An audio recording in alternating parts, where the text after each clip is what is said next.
All right, joining us now, we welcome House Majority Leader Steve Scalise of Louisiana. Welcome him back to the show, Mr. Scalise. Thank you, sir. I want to talk to you about, reconciliation and taxes and fun things like that. But I got to ask you, the single hottest story in the country right now are all these drones flying over New Jersey.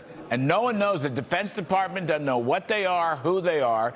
And you remember when we had the Chinese spy balloon last year, the Defense Department said not to worry, there's no intelligence problem. And they said that all the way until they shot it down over the coast of South Carolina. Do you know anything about this drone story in New Jersey? Well, Larry, good to be with you. Not much beyond what you've mentioned, but, it does harken back to the Chinese spy balloon when we were lied to. Obviously, a lot of us were raising alarms when it was over Alaska. They could have shot it down over many places in Alaska where there were no people around, and it wouldn't have caused any problems to us. It would have protected America's national security. And Biden and his administration lied and said, don't worry, it's not doing anything anyway. It's not communicating with China. That all turned out to be false. And they went over every one of our major military bases. What is happening in New Jersey? We haven't gotten real candid information from the administration. It seems like they're just MIA on so many issues, but it causes more concern knowing how aggressive China's gotten. And look, help is on the way in just a few weeks when Donald Trump becomes president, but this is outrageous. You don't suppose, sir, in the Christmas season that these are Christmas-related angels coming down to help the citizens of New Jersey escape from Governor Phil Murphy's socialism, do you? Well, they need escape from that socialism, Larry, but I don't know if Santa's employed drones now to help him with, the elves and the reindeer. But look, I've had friends that we're going to go shoot the thing down ourselves. And by the way, they would. They'd be much more successful than the Biden administration. But it shouldn't come to this kind of ridiculousness where American citizens may actually do more than the federal government and Department of Defense. But this is our national security that's at risk. So it's not a joking matter, and the administration seems to treat it that way. Yeah. By the way, it's not personal with Phil Murphy, whom I know personally, and I think he's a lovely man. But I do not agree with his blue state policies. Just anyway, the policies. That's right. Let us move on. I'm sure you know Phil Murphy. He's a lovely person. It's just the blue state policies. Anyway, moving along.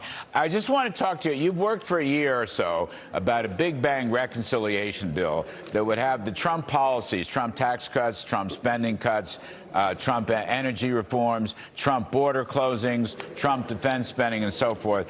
Now it is said by some that there's going to be two reconciliation packages, which disturb me. But a little birdie told me, somebody on the inside told me, hang on a second, Senator Thune, bless him, and Steve Miller, my very good friend, may be getting out over the top of their skis, and that Mr. Trump himself has not made a decision on one reconciliation bill such as you were looking at earlier, or two. Is that possible? The actual decision has not yet been made by the new president-elect. Well, I think your birdies are, tweeting you some good information. But look, I started talking to President Trump, as you and I mentioned, about this almost a year ago. And, talking about if we win the trifecta, get the House, Senate, and White House, what we could do to make sure we're on the same page starting in January, not making the mistakes of 2017 where we lost months being in disagreement, where we're all on the same page in January. And President Trump was right there every step of the way. Obviously, he had some ideas of his own that we incorporated in to what our first 100-day agenda will be.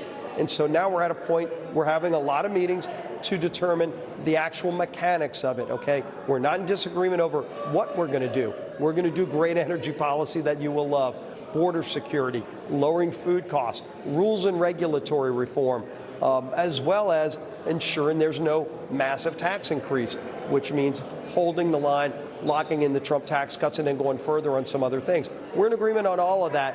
It's, one bill versus two. We're having the discussions about it because there are pros and cons on both approaches. Maybe only one approach has been out there in the public, but both approaches, we've got to remember, you go back to the last reconciliation in 2017 that created Tax Cuts and Jobs Act, which you were such a great champion of and so involved in when you were in the White House. That second reconciliation bill started with a second budget. And, as you'll recall, 20 Republicans voted against that budget. we still got it over the finish line because we had a larger majority. We won't have the luxury of 2 Republicans voting against that budget if we're even going to be able to start the budget reconciliation. So, those margins are really tight. That factors in as well. That bothers me. I mean, to me, that adds to the risk. What happened that thing passed virtually the last day of December of 2017. Yeah. It was almost like a Hail Mary pass with 2 seconds left on the clock, throwing it into the end zone and hoping for the best. And it won the game. It won, It yes. transformed America's economy. Yes. I mean, look, middle and lower income families tremendously benefited from President Trump's Tax Cuts and Jobs Act. Kevin Brady was the author of the bill. He and I talked about it a lot, how it transformed this country, but also created new startups, women-owned businesses, minority-owned businesses that saw success like they've never seen before. Let's go create more opportunity and wealth for families, especially low and middle income families who are struggling. And there's so much uncertainty with so many of those tax cuts set to expire next year. Let's remove the uncertainty. Let's lock it in, help spur more economic growth and more money, most importantly, in the pockets of hardworking families. Yes, I mean, tax-free cash tips and tax-free overtime and lower tax on tips. Lower tax rates for individuals, middle-class individuals. I mean, I just don't want us to play Russian roulette right to the last minute this year. That's why I want him to do it now, right away, now. And by the way, last point, the producers are yelling at me, but last point, Steve Scalise. Look, Mr. Trump, he's going to be wielding his tariff tool, okay? And I think he has to. I mean, there's so much unfair trading, and we're letting China and many other countries get away with murder. Their tariffs are way higher than our tariffs, okay?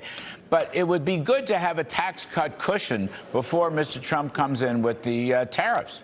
And that's what we did. Remember, the tariffs came in 2018. The tax cuts came in 2017. That's another reason why I'd like to see the tax cuts get done this winter, if at all possible. As early as we can. It helps boost the economy. It'll give so much certainty to people that are really nervous. Rightfully so. Kamala, we all know she wanted to raise taxes. President Trump wants to keep those rates low. But, with a very, very tight margin, it's going to be on Congress, and we want to go deliver. Let's go get these big wins for the American people, get them done early, and and then move on and tackle more problems. There are a lot of problems to solve, but we can get a lot of them. Big, big reforms that'll benefit hardworking families, lower inflation, secure our border, all in those first 100 days. All right, terrific. House Majority Leader Steve Scalise, thank you, sir. Happy holidays. We appreciate it, as always.